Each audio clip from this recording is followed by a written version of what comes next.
अगर किसी ने पिछला वीडियो नहीं देखा है तो जाके सबसे पहले वो देख ले, लिंक डिस्क्रिप्शन और कमेंट सेक्शन में मिल जाएगी। इस एपिसोड के स्टार्टिंग में हम बिगर को देखते हैं जो कि एक अलग से जगह पे आ चुका था। वो अपने सामने देखता है बहुत सारे बच्चे को जो कि काफी उदास लग रहे थे। बिगर अपने मन में कहता है, मुझे याद है कि दांतलियन ने अपने एबिलिटी के अंदर मुझे डाल दिया था, तो ये उसके अंदर की कॉन्फिडेंस है। तभी विकीर को अचानक से कुछ होने लगता है। हम देखते हैं कि उसके पैरों में कुछ पॉइजन टाइप चढ़ने लगता है। वो कहता है, ये तो वही घिनौनी फीलिंग है जो कि दांतलियन ने मुझे पहले भी अटैक किया था। यहाँ के सभी ट्रॉमा मुझ में मिक्स हो रही है। एक बच्चा बोलता है कि नहीं, मुझे दर्द हो रहा है, मुझे मरना है। विकीर उस बच्चे के ऊपर हाथ रखता है। वो अपने मन में कहता है, ये सभी दांतलियन के खाए गए लोग हैं। और विकीर पेरी के बारे में सोचता है और आगे देखता है। वहाँ पर देखता है कि वहाँ पर और भी बहुत सारे बच्चे होते हैं। वो कहता है कि वो बच्ची भी जरूर यहीं कहीं होगी। हम बच्चे को देखते हैं जो कि कह रहे होते, मैं डरा हुआ हूँ, मुझे दर्द हो रहा है, मैं थक गया हूँ, मैं मरना चाहता हूँ, मुझे नफरत है। हम देखते हैं कि सेंटेंस भी वहाँ आ चुकी थी। वो सभी बच्चों की बातें सुन के वो डिप्रेशन में चली जाती है। वो सैड हो जाती है। वो कहती है, ये उन सभी का स्पिरिट है जो कि डीमन ने मारा था। तभी पीछे से दांतलियन आते हुए कहता है कि कैसा लगा सेंटेंस, मेरे इंसानों का कलेक्शन जो कि मैंने जमा किया है उन लोगों को खाकर। जरा उनके रोते हुए आवाजों को सुनो, उनका दर्द मेरे दिल को अंदर से हिला दे रहा। हमें बताया जाता है 90 light crops, Dantalion, danger rate 5 star, size पता नहीं, ओरिजिन मानो को इकट्ठा करके अंडरवर्ल्ड के दरवाजे को खोलना। तभी सेंटेंस कहती है कि ऑर्फेंस के बच्चे को मारना, तुम इस तरह के पाप कैसे कर सकते हो। डीमन कहता है, क्या अपना खाना खाने के लिए भी कोई रीजन चाहिए? और मैंने कोई पाप नहीं किया है। और अपने पॉकेट से एक लेटर निकालता है और कहता है, ये देखो, ये इंसानों का आदर्श है जो कि अपने पापों को पैसे से बेच देते हैं। तुम इंसानों का सोच मुझे हमेशा एक्साइटेड कर देता है। इवन कि इंसान वो कितने ग्रीडी हो सकते हैं। मैं इंसानों से हमेशा कुछ न कुछ सीखते रहता हूँ। ऑफ कोर्स तुम भी उनमें से एक हो। हालांकि तुम लकी हो जो कि होली पावर के साथ जन्म ली, लेकिन उसका कोर इतना बेकार है कि वो बस अपने आसपास के लोगों को सिर्फ हार्म करते रहती है। अगर तुम ना होती तो वो मार्क्स पेन स्वॉर्ड मास्टर वो तुम्हारी वजह से नहीं फंसता। ये सब उसके कारण है जो कि उसने अपना गार्ड डाउन कर दिया। और वो डीमन अपने मन में कहता है, सेंटेंस को डिप्रेशन में देखना हमेशा की तरह हा मजेदार लग रहा है। मैं उसके रोते हुए चेहरे को देखने के लिए काफी क्यूरियस हूँ। तभी सेंटेंस कहती है कि हाँ, ये सही है, तुम्हारे कहे गए वर्ड वो गलत नहीं है। छूट भी लोगों के लिए चोट पहुंचाना और यहाँ तक कि मेरी कमियां और सभी कमजोरियां जो कि इंसानों में होती है, वह सभी एक साथ होंगे एंड में। और वह विश्वासों का एक माहौल बनाया गया। दांतलियन हंसते हुए कहता है कि हाँ, तुम सही हो सेंटेंस, तुमने सही कहा, इंसानों के लिए ऐसा ही है। तभी सेंटेंस अपने होली पावर का यूज करते हुए कहती है, हालांकि इंसानों के पास विश्वास का पावर होती है और वो अच्छे रास्ते पर चल सकते हैं। दांतलियन हैरान हो जाता है सेंटेंस के होली पावर देखे। वो कहता है, क्या होली पावर, क्या तुम पे अभी भी कुछ असर नहीं हुआ? सेंटेंस कहते हैं कि मैं तुम्हारी वजह से सब समझ गई। मुझे पता चल गया कि मैं कितनी दुविधा में थी और मैं अपने फादर के डर के मारे मैं छूट को खत्म नहीं कर सकी। और जब नाइट आउट लड़ रहा था तब मैं उसकी मदद नहीं कर पाई क्योंकि मैं डीमन से डर गई थी। मैं अच्छे से जानती हूँ कि मैं कितना यूजलेस हूँ, पर उसने मुझे एक बार कहा था। हम देखते हैं 5 का टाइम जो कि सेंटेंस ब्लड हाउंड से पूछती है, आखिरकार गॉडेस ने मेरे जैसे कमजोर लड़की को सेंटेंस के रूप में क्यों चुना? ऐसे बहुत से लोग हैं जो कि मुझसे भी ज्यादा धार्मिक है, लेकिन मुझे ही सेंटेंस का टाइटल क्यों दिया गया? नाइट हाउंड कहता है कि गॉडनेस ने तुम्हें इसलिए चुना क्योंकि तुम उदास और दुखी थी, क्योंकि इस दुनिया में जिस पर्सन की जरूरत है वो तभी चमकता है तब वो निचले जगह से शुरुआत किया हो। अब प्रेजेंट में देखते हैं सेंटेंस कहती है, जो बिना किसी के डर के डीमंस के अगेंस्ट लड़ रहा था, अब मैं उसे अकेले नहीं लड़ने दूंगी। जो मैं पहले नहीं कर पाई अब वो मैं करूंगी। हम देखते हैं कि सेंटेंस का पावर और भी तेजी से बढ़ने लगता है। वो डीमन हैरान हो जाता है। वो अपने मन में कहता है, डैम, अगर वो इसी तरह होली पावर का यूज करते रहे तो यहाँ के इंसान वो जिंदा हो सकते हैं, लेकिन होली पावर से प्यूरिफाई किए गए आत्मा का मैं उनका यूज नहीं कर सकता। सेंटेंस भी अपने होली पावर का यूज करते हुए कहते हैं कि अब मैं उस डीमन के शब्दों से नहीं डगमगाऊंगी। तभी सेंटेंस कुछ नोटिस करती है। वो देखती है कि एक बच्चा उसका हाथ पकड़ा हुआ है। हम देखते हैं कि वहाँ के सभी बच्चों के ऊपर होली पावर का असर हो रहा था। सेंटेंस भी रोते हुए कहते हैं कि मुझे माफ करना कि मैं तुम सभी को बचा नहीं पाए। हम देखते हैं सेंटेंस के होली का पावर वहाँ के आसपास के बच्चे वो सारे प्यूरिफाई हो जाते हैं, मतलब उनकी आत्मा वो आफ्टर लाइफ में चली जाती है। लेकिन हमें दूसरी तरफ देखा जाता है, वहाँ पर और भी बच्चे रहते हैं और उन बच्चों के बीच में हम पेरी को देखते हैं जो कि वहाँ पर बैठी थी। वो पूरी निराशा में डूबी हुई थी, मानो कि उसकी जिंदगी में अब कुछ न बचा हो। तभी विकीर उसके पास आके उसके पीछे बढ़ जाता है और कहता है, फाइनली मैंने तुम्हें खोज लिया पेरी। मैं यहाँ आते हुए सोच रहा था कि आखिर मैं तुम्हें दोबारा क्यों देखना चाहता था, लेकिन मैं समझ गया क्योंकि मैं तुमसे कुछ कहना चाहता था। आगे चल के मेरा लाइफ डीमन से बदला लेते हुए गुजरेगा और मैं ऑर्फेंज में सिर्फ डीमंस को हंट करने के लिए आया था और मैंने नहीं सोचा था कि उसके बाद मैं क्या करूँगा। तभी उस टाइम मैं तुमसे मिला और मैंने तुम्हारी वो स्माइल देखी। अगर यही रिवेंज का मतलब है तो मैं तुम जैसे बच्चों के लिए एक ऐसा दुनिया बनाऊंगा जहाँ तुम जैसे बच्चे स्माइल करते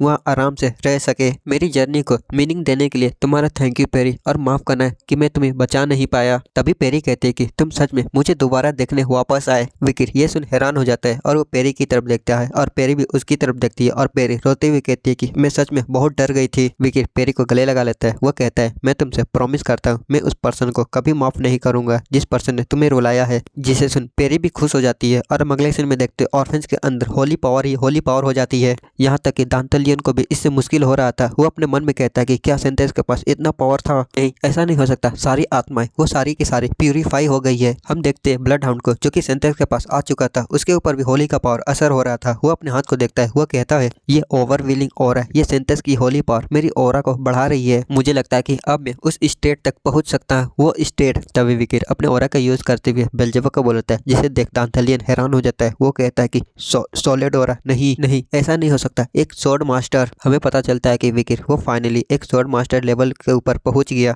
और विकिर बड़े बैडस में कहता है कि दांतलियन मैं तुझे इतनी आसान मौत नहीं दूंगा। हमें बताया जाता है सेंटेंस के पावर के कारण जिस मूवमेंट पे विकिर वो स्वॉर्ड मास्टर के लेवल पे पहुंचा, उस मूवमेंट पर उस दांतलियन की फट गई, क्योंकि उस डीमन को अच्छे से पता होता है कि ऐसे कुछ ही लोग हैं जो उस लेवल तक पहुंच सकते हैं। इवन की जिससे उन्हें सावधान रहना चाहिए वो है नोवेल फैमिली के पेट्रियार्च, क्योंकि वो उस लेवल पर है जो कि डीमन उनसे सावधान रहते हैं। लेकिन दांतलियन ने कभी नहीं सोचा था कि वो एक ऐसे पर्सन से मिलेगा जिसके अंदर स्वॉर्ड मास्टर जितना लेवल तक पहुंचने का पोटेंशियल है। लेकिन आखिर मुझे सब उल्टा क्यों देख रहा है। हम देखते हैं कि विकी ने उसका शरीर काट दिया होता है। उस डीमन को रियलाइज ही नहीं होता है कि विकी ने उसके ऊपर कब अटैक किया और कब उसके टुकड़े टुकड़े किए। तभी विकी उसके सर के ऊपर पैर रखता है और कहता है जबकि तेरी सारी आत्मा वो प्यूरिफाई हो गई है तो अब तू किसी भी चेहरे का यूज नहीं कर सकता।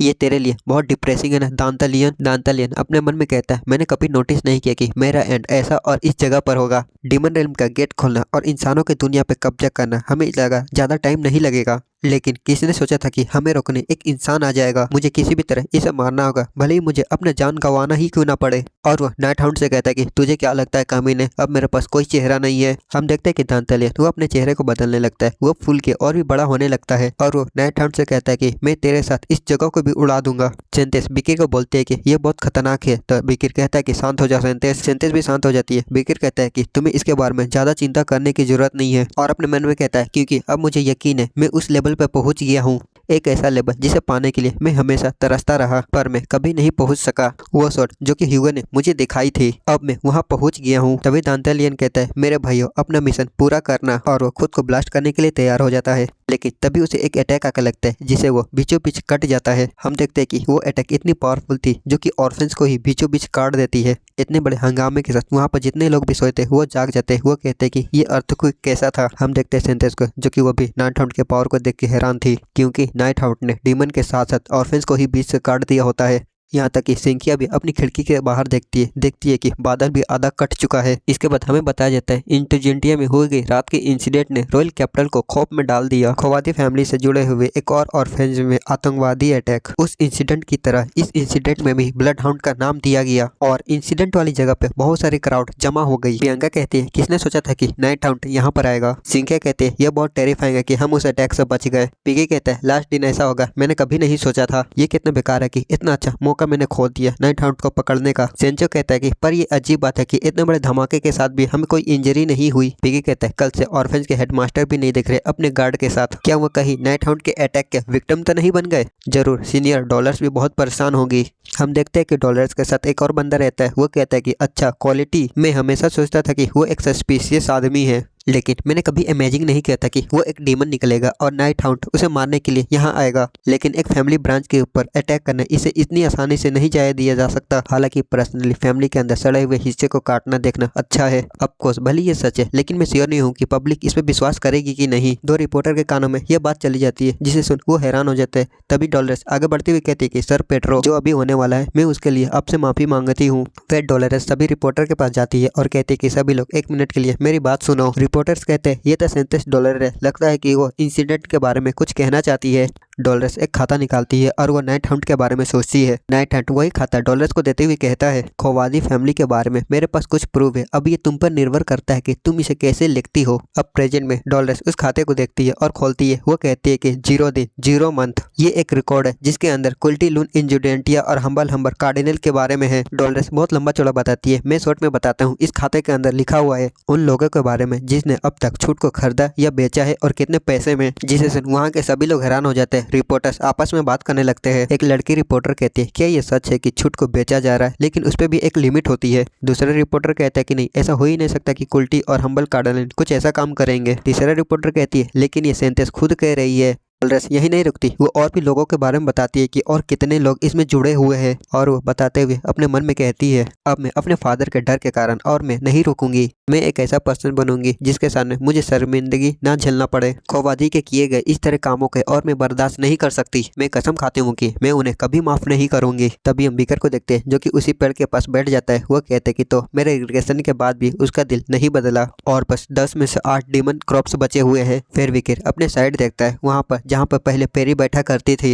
विकिर वहाँ से जाते हुए कहता है, मैं कसम खाता हूँ कि मैं तुम जैसे बच्चों के लिए एक ऐसा फ्यूचर बनाऊंगा जहाँ पर वो अपने अच्छे लाइफ जी सके और मुस्कुरा सके। हम देखते हैं कि विगन ने पेरी के लिए एक छोटा ग्रेवियर भी बना दिया था। वो कहता है, मैं आशा करता हूँ तुम जहाँ भी हो तुम खुश रहो। उसके बाद सीन कट होता है। हम देखते हैं प्रोफेसर के लेबोरेटरी की तरफ। डॉलर्स को देखते हुए कहती है, मैंने जो आर्टिकल्स लिखा वो पब्लिश क्यों नहीं हुआ? मैंने सिर्फ उसमें सच्चाई लिखी थी, उसमें कुछ भी झूठ नहीं था।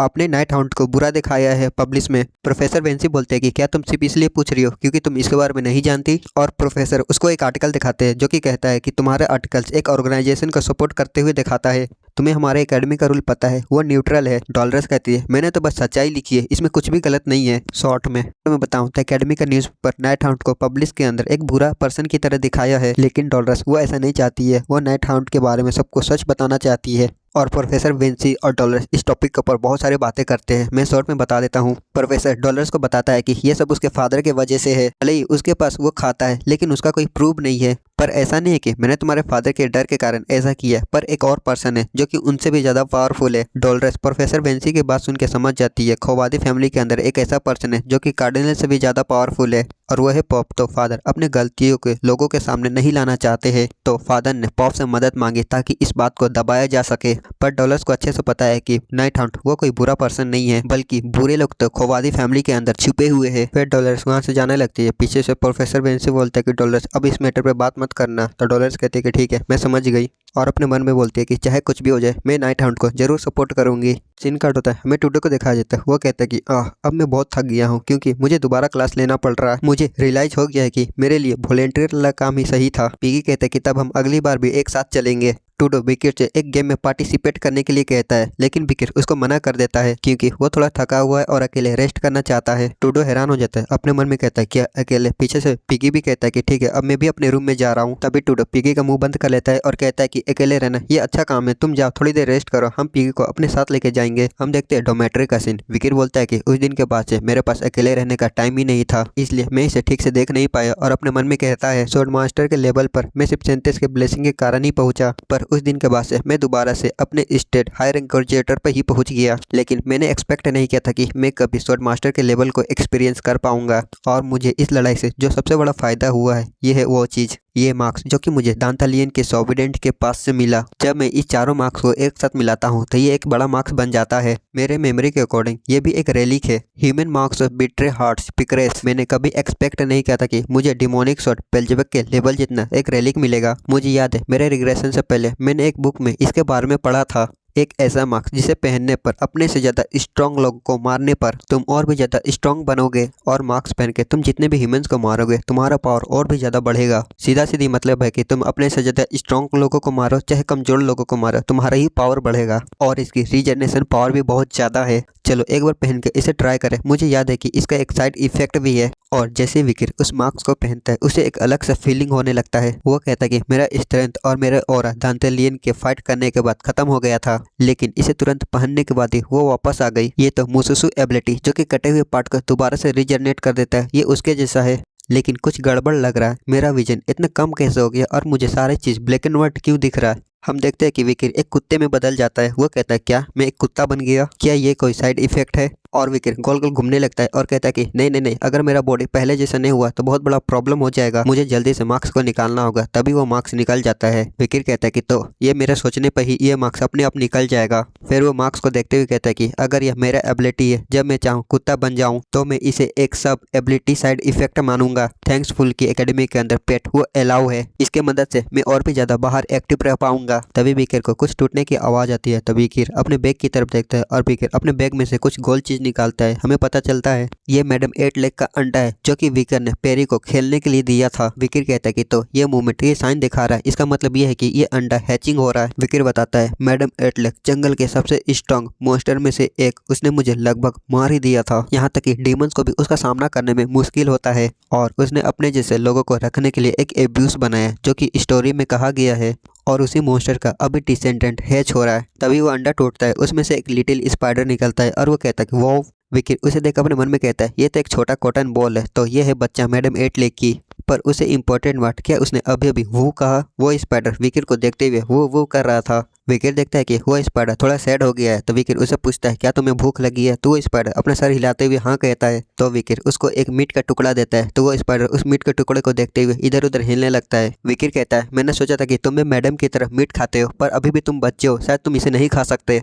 वेल, एक जंगल के इस रैक मॉन्स्टर को राइज करने का एक अच्छा मौका है। चलो तुम्हारे लिए कुछ खाना खोजे जो तुम खा सको। और विकीर स्पाइडर का खाना खोजने के लिए निकल जाता है। तभी विकीर को एक आवाज आती है तुम्हारी हिम्मत कैसी एकेडमी के पानी को गंदा करने की कॉमनर। विकीर उनकी आवाज सुन के वहीं पर रुक जाता है और साइड में छिप के देखता है।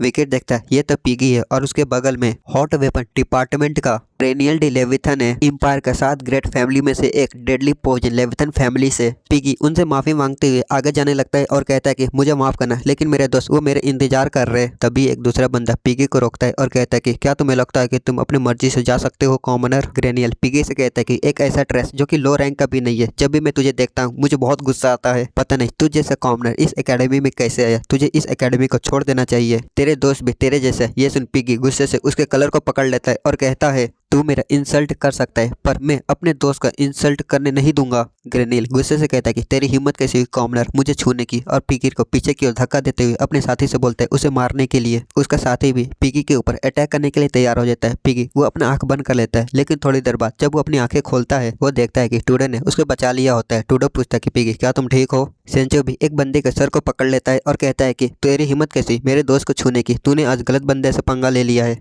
पिगी हैरानी से कहता है कि टूडो, सेंचो, और पीछे से विकीर भी आ जाता है। पिगी कहता है कि विकीर तुम भी? ग्रेनियल गुस्से से टूडो का नाम लेता है। टूडो कहता है कि मैं सोच रहा था कि तुम अब तक वापस क्यों नहीं आए, पर ऐसा कुछ हो जाएगा मैंने इसके बारे में नहीं सोचा था। वो चारों के चारों बोलते हैं कि तुम्हारी हिम्मत कैसे हुई हमारे दोस्त को छूने की। इसी के साथ ये वीडियो यहीं खत्म। मैंने इसमें 3 चैप्टर को एक्सप्लेन किया है। ऐसा नहीं है कि मैं हर वीक एक चैप्टर को एक्सप्लेन नहीं कर सकता, पर वो वीडियो बस 4 से 4.5 मिनट की ही बनती है, इसलिए मैं 2 चैप्टर का वेट करता हूँ ताकि थोड़ी लंबी वीडियो बन पाए। इसलिए इस वीडियो के ऊपर 2-3 हज़ार लाइक कर देना, 4 हज़ार भी कर दोगे तो चलेगा।